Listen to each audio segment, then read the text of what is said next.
Guys, masaka kami dyan guys. Oh, malarga na probuay na guys. Oh, kami na lang ginahulat nga way pa nakasaka. Hindi di maglakat kon, hindi kami kasaka. Ayan guys, oh, padulong Diyos Pilipinas. Oh, saka na saka, larga. Hi guys, tara samahan nyo akong mag-akyat barko tayo dito guys sa likod ng harbor front dito sa Singapore. So ayan yung pangalan ng barko ay Port La Exaltación del Espiritu Marinero. Exaltation del Espiritu Marinero. So ayan guys, ang daming pugi. Charot lang. Ayan, kung gusto nyo pumunta dyan guys, so mag-ano na kayo ng time nyo kasi ang haba ng pila. Magpipila ka ng 1 oras kung day off mo ay Saturday. So ayan, si Miss Maganda. Ayan guys, tingnan nyo naman ang PC, ang lalaki. Yung low bid. O ayan guys, o. Hindi yan masyadong madaming tao kasi first day nila yan nung Saturday nung nag-day off kami. So ayan, hanggang doon sa likod talaga mag-picture-picture ka pa niyan. Alam nyo guys, first time kong umakyat sa ganyang barko. Yung barko natin sa Pilipinas, yung nakasakay ako yung Negros Navigation nung pumunta ako sa Manila, yung nag-apply ako dito sa Singapore. So nagbarko kami ng mga kasamahan ko sa agency. So ayan guys, ayan, picture dito, picture doon. Ayan si Mr. Pogi, 1, 2, 3 smile. So ayan guys, oh, tingnan nyo guys, kahit saan lang solo. Ayan guys, Titanic daw. feeling.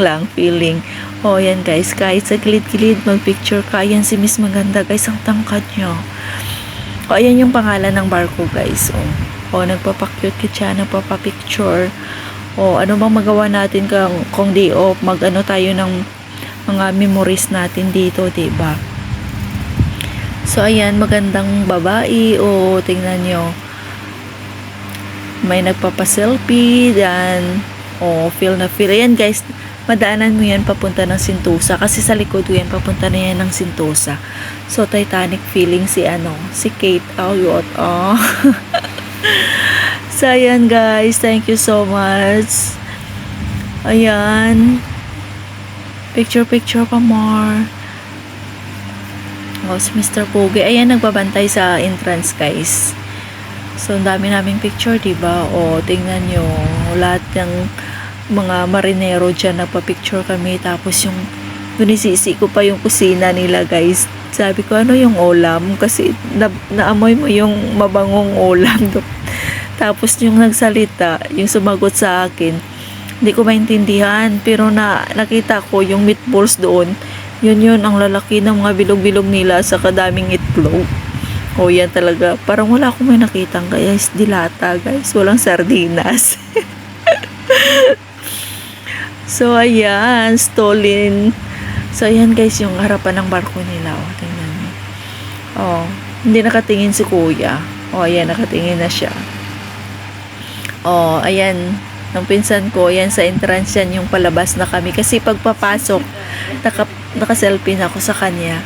So ayan guys, ang tangkad niya guys, ang pugi niya. Tingnan niyo guys, diba? Pula at puti. Ganda tingnan, diba? Turista. So ayan lang guys, nag-enjoy kami habang day off namin. Behind the scene guys, diba? Kung kayo ba naman stress kayo sa trabaho, dapat kung day off mag-enjoy din kayo. So ayan guys, thank you so much for watching my video. So see you again to my next video guys. So please don't forget to follow, like, share and subscribe. Thank you so much everyone.